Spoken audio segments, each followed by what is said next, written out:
Unlock the full power of your Discord server on the go by mastering mobile role creation.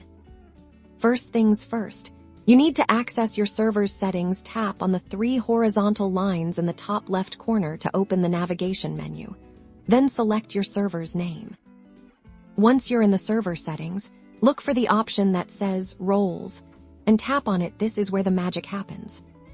To create a brand new role, locate the plus icon, usually found at the top right of the roles screen, and give it a tap. This will open up the role creation interface.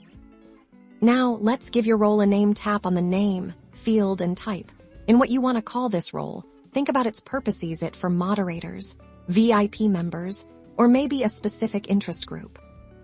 Next, you can choose a color for your role. Tapping on the color swatch will bring up a palette, allowing you to select a distinct color that makes this role visually stand out.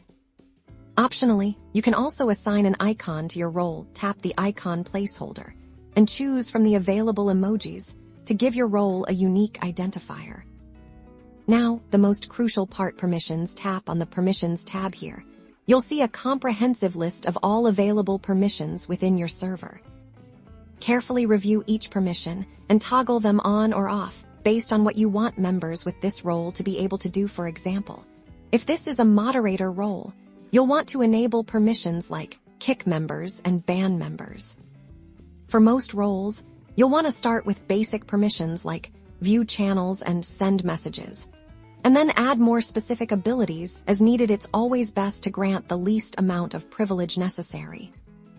Once you've configured all your desired permissions, don't forget to tap the Save button, usually located at the top right, to finalize the creation of your new role.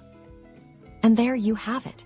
Your new role is now created and ready to be assigned to members, giving you the power to effectively manage and organize your Discord community right from your phone.